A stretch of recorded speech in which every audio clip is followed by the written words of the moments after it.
स्वागत है MF news पर। मैं हूं आपके साथ रोहित। सीजेपी का प्रोटेस्ट हुआ और उसमें आपने एक चेहरा खूब देखा होगा ना। अभिजीत दीप के रांका या फिर सौरभ दास, विजेता दहिया की बात नहीं कर रहा हूं। मैं बात कर रहा हूं बिरयानी बांटने वाले, कढ़ी चावल खिलाने वाले, राजमा चावल, दाल रोटी खिलाने वाले, दूध पिलाने वाले, छाछ और जीरा उपलब्ध कराने वाले जुनैद भाई के, मोहम्मद जुनैद, जिनकी मुश्किलें अब बढ़ गई हैं। अब जब मुश्किलें बढ़ी हैं तो सीजेपी ने किनारा भी करना शुरू कर दिया है। हालांकि उसको डैमेज को कंट्रोल करने की कोशिश है कि ऐसा ना दिखाया जाए कि सीजेपी वाले दूर हुए, लेकिन जो बात पुलिस पूछ रही है, जो बात इंटेलिजेंस पूछ रही है, क्या उसे जुनैद को बताना ही पड़ेगा? मेरे साथ इस वक्त अधिवक्ता सुप्रीम कोर्ट योगेश अग्रवाल जी हैं, वही ये मामला बेहतर तरीके से समझा सकते हैं। बहुत बहुत स्वागत है आपका। जी रोहित जी। एक मोबाइल स्टोर चलाने वाले जुनैद ने जब इतना खाना पीना खिलाया तो उसके बाद अब जब यूपी पुलिस इंटेलिजेंस की टीमें उनसे पूछताछ कर रही हैं तो फिर ये माहौल क्यों बनाया जा रहा है कि हाँ उनके साथ अत्याचार हो रहा है? क्या वाकई में अत्याचार हो रहा है या फिर उन्हें प्रूफ देना ही होगा कि कहां से इतना पैसा आया, कहां से खिलाया? जी बिल्कुल। देखिए, हमारे देश के अंदर ये लोकतांत्रिक जो सिस्टम बना हुआ है, यहाँ पर कोई भी कुछ भी बोल सकता है। एक पर्सन 38 दिन तक अपनी जेब से हजारों लोगों को खाना खिला रहा है, तो उसका सोच तो जानने का पूरा अधिकार है सरकार को। क्या वो अपनी जेब से पैसा खर्च कर रहा था क्या, या कोई बाहर की ताकतें उसको ये करने के लिए फंडिंग दे रही थी? पहली बात। दूसरी चीज, अब जुनैद ये कहता है कि मुझे परेशान किया जा रहा है, लेकिन उसके तथ्यों में अभी तक कोई सबूत उसके पास नहीं है। उसने बोला कि जब मेरी फैमिली को परेशान करा जा रहा है, मेरे माँ बाप को बुलाया जा रहा है, पुलिस वाले बुला रहे हैं, उनको थाने में लाके बिठाया है। क्या कोई ऐसा उसके पास सबूत है जो वो दिखा सके कि उसकी फैमिली को परेशान किया गया है? कोई अभी तक ऐसी चीज उन्होंने मीडिया में ला करके नहीं दिखाई है। नहीं तो ये तो वो लोग हैं, अगर इनके पास एक सबूत होगा तो ये उसी सबूत को 1000 गुना बड़ा करके दिखा देंगे। तो खाली ये मुझे लगता है खोखली बातें हैं। ऐसा हुआ है या नहीं हुआ, अभी इसके ऊपर तथ्य क्या है किसी को नहीं पता। फिर ये कहता है मैं गाजी, अब आप कह रहे हैं ये मोबाइल की दुकान चलाता है, मुझे सुनने में आया ये बाय प्रोफेशन एडवोकेट है। तो पहले तो यही नहीं क्लियर हो पा रहा है कि ये करता क्या है जुनैद। ये मोबाइल की दुकान चलाता है, तो क्या एक छोटी सी मोबाइल की दुकान चलाने वाला पर्सन हमारे देश के अंदर हजारों लोगों का रोज का खाना वो कर सकता है? और अगर इसको फंडिंग हो रही थी तो हमारी सरकार का पूरा पूरा अधिकार है ये जानने का, आईटी डिपार्टमेंट का पूरा अधिकार है जानने का, क्या इसने कोई गलत तरीके से संपत्ति तो नहीं कमाई थी जिसका उसने टैक्स ना भराओ? तो इसके अंदर का किसी पर्सन का ये पता लगता है कि वो अनलिमिटेड तरीके से पैसा खर्चे ही जा रहा है, तो सरकार का तो पूरा इसके अंदर अधिकार है वो जाकर के पता करे भाई तेरे फंड्स के सोर्सेज क्या है। और अगर इसके फंड्स के सोर्सेज इंटरनेशनल निकलते हैं और ऐसी ताकतें निकलती हैं जो देश विरोधी हैं, तो मुझे लगता है इसके ऊपर कार्रवाई भी होनी चाहिए। इसमें प्रॉब्लम क्या है? क्या क्या कार्रवाई हो सकती है योगेश जी? अगर कुछ निकलता है, अगर आरोप लगते हैं, अगर साबित होता है, तो क्या क्या कार्रवाई आप देख रहे हो सकती है? अगर देखिए इंटरनेशनली फंडिंग का मामला होता है तो फिर तो आपको पता है इसके अंदर देशद्रोह का भी मुकदमा इसके ऊपर लग सकता है। इसके अलावा अगर ये बात करते हैं कि इसके पास जो आय इसकी बहुत ज्यादा है और ये दिखाता नहीं है अपने इनकम टैक्स के अंदर, ये कहता है जी ये फंड्स करे हैं मैंने अपनी जेब से खर्चे हैं। अगर एक दिन में आप 1000 लोगों को खाना खिला रहे हो, जो आपने चीजें बताई इतनी चीजें खिला रहे हो, तो इसको एक दिन में ऐसी चीजें पूर्ति करने के लिए लाखों रुपए की रिक्वायरमेंट है, और तुमने 35-36 दिन तक ये रिक्वायरमेंट पूरी करी, तो इसका मतलब करोड़ों रुपए तुमने इसके ऊपर खर्च दिए। अगर करोड़ों रुपए का तुमने खर्चा करा है तो तुम्हारी इनकम भी तो उसके हिसाब से होनी चाहिए, और अगर इनकम है तो आपको आईटी डिपार्टमेंट में दिखाई होनी चाहिए। अगर वो इनकम आपने नहीं दिखाई है आईटी डिपार्टमेंट में, तो इसका मतलब है आपने टैक्स की चोरी करी है, और अगर टैक्स की चोरी करी है तो गवर्नमेंट उसके ऊपर एक्शन लेने के लिए पूरे तरीके से तत्पर रहेगी। तो इसमें मुझे नहीं लगता कुछ गलत है। जो गलत बात आ रही है सामने कि इसको बेवजह परेशान करा जा रहा है, ये कहते हैं मैं देहरादून से आ रहा था तो मेरे को रास्ते में रोक लिया पुलिस वालों ने, मेरे को आने नहीं दिया। कोई इस बात का सबूत हो, कोई 100 नंबर की कॉल करी हो इसने, ऐसा तो नहीं है। अगर जुनैद बाय प्रोफेशन अपने आप को एडवोकेट बताता है तो उसको अपने अधिकारों का नहीं पता।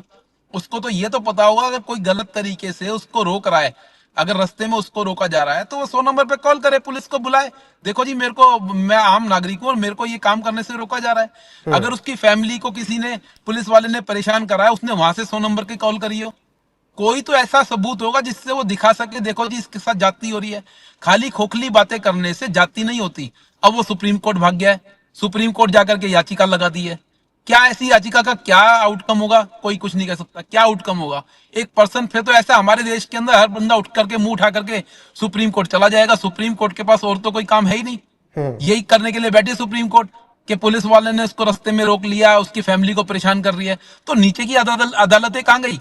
अगर उसके पुलिस वाले उसकी फैमिली को परेशान कर रहे हैं तो कंप्लेंट दे, हायर अथॉरिटीज को कंप्लेंट दे, हायर अथॉरिटीज के ऊपर एक काम ये नहीं भी करते माहौल तो। बनाया जा रहा है कि देखो एक जुनैद जुनैद नाम था, मुस्लिम था, खाना खिलाया, तो इसीलिए योगी सरकार टॉर्चर कर रही है। नहीं, टॉर्चर मैं फिर बोल रहा हूं, अगर उसको गलत तरीके से पुलिस वालों ने रोका है, अगर उसकी फैमिली को उसके पुलिस वाले परेशान कर रहे हैं, तो उसको कंप्लेंट करनी चाहिए। पूरा सिस्टम है, पूरा हमारे यहाँ प्रोसीजर है। वो सबसे पहले थाने में जाकर के हायर ऑफिसर्स को कंप्लेंट दे, उन पुलिस ऑफिसर्स का नाम बताए, वहां से 100 नंबर पे कॉल करे। उसके बाद अगर वो पुलिस वाले कार्रवाई नहीं करते उस कंप्लेंट के ऊपर, तो मजिस्ट्रेट के पास जाकर के 156(3) की एप्लीकेशन लगाए, एफआईआर की डिमांड करे। अब अगर वो सीधा जाकर के सुप्रीम कोर्ट में पिटीशन लगाता है तो इसका आधार क्या है? कुछ भी करते रहो। सुप्रीम और कोर्ट फिर ने मेरे को पहले ही बता जब रहा हूं आज ऐसे ही क्या मामलों पर सुप्रीम कोर्ट सीजीआई भी साहब पुलिस। बोल देंगे कि कॉकरोचों की तरह चले आ रहे हो, तो फिर क्या कहते हैं, ये पार्टी बना के आंदोलन करना शुरू कर देंगे। नहीं, अगर सुप्रीम कोर्ट आज इस तरीके की पिटीशंस को एक्सेप्ट करेगा तो आने वाले टाइम में तो बाढ़ आ जाएगी सुप्रीम कोर्ट के अंदर। मैं भी कल को उठ के चला जाऊंगा, रास्ते में मेरे को पुलिस वालों ने परेशान करा, आप मेरी पिटीशन सुनिए। अरे सबूत क्या है और मैंने उसके लिए एक्शन क्या लिया है? जो प्रोसीजर है क्या मैंने फॉलो करा है? अगर आप रास्ते में जा रहे हो रोहित जी, आपको पुलिस वाले परेशान करते हैं, तो पहला एक्शन आपका क्या होगा?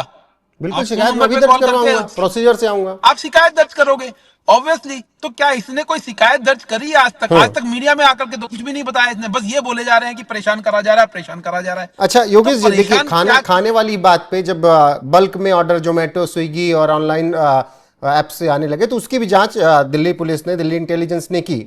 वहां तो इतना हो हल्ला नहीं मचा, लेकिन ये जुनैद भाई वाले मामले पे इतना हो हल्ला क्यों मच रहा है? पूछा गया है ना कि आप बता दो, आपने कहां से खिलाया, बस इतना ही तो बताना है कि पैसा कहां से आया। देखो, राहुल गांधी जी कल सदन छोड़ करके कहाँ गए? कल सदन छोड़कर एक स्पेशल कम्युनिटी के पर्सन से मिलने गए जो कॉकरोच जनता पार्टी के प्रोटेस्ट में फेमस हुआ। ऐसे तो बहुत सारे और भी लोग थे, हिंदू लोग थे जिनके घर पे वो जा सकते थे। बहुत सारे लोग फेमस हुए। अभिषेक बिष्ट बहुत फेमस हुआ, उसके घर पे जा सकते थे राहुल गांधी जी। तो ये हमारे समाज के अंदर वोट बैंक की राजनीति कभी खत्म होगी नहीं। और इस समुदाय को बार बार ये दिखा करके, देखो मोहम्मद जुनैद को परेशान करा जा रहा है, तो ये दिखाया जाता है कि हिंदू लोग जो है ना, इनको मुसलमानों को परेशान कर रहे हैं, जबकि ऐसा कुछ भी नहीं है। पूरे प्रोटेस्ट के अंदर 35 दिन तो उसको किसी ने परेशान नहीं करा जब वो खाना खिला रहा था। अब अगर उससे पूछा जा रहा है कि सोर्स बताओ तुम्हारा इतना पैसा कहां से आया, तो इसमें परेशानी हो रही है। अब वो बोलते हैं कि पुलिस वाले हमारे को टॉर्चर कर रहे हैं। मतलब तो सोर्स बताए बताना तो ही सही पड़ेगा, क्या? मतलब प्रावधान क्या कहता है, सोर्स बताना ही पड़ेगा कुछ भी हो जाए। बिल्कुल बताना कितना पड़ेगा विक्टिम उसको, कार्ड ये भी खेल ले। बताना पड़ेगा। विक्टिम कार्ड खेलने से होगा कुछ नहीं। देखो, सोच तो उसको बताना पड़ेगा। अगर उसने प्रोटेस्ट के अंदर 35 दिन तक लाखों रुपए खर्च कर दिए, रोज के लाखों रुपए वो बता रहा है मैंने खर्च करे हैं, करोड़ों रुपए उसने इस प्रोटेस्ट के अंदर लगा दिए, तो अब तो ये तो बताना ही पड़ेगा कि पैसे कहां से आए हैं। अगर वो मोबाइल की दुकान चलाता है तो मोबाइल की दुकान में उसकी मंथली कितनी इनकम है, एनुअल वो कितना रिटर्न भरता है, और ये पैसों का सोर्स कहां से आया उसके पास।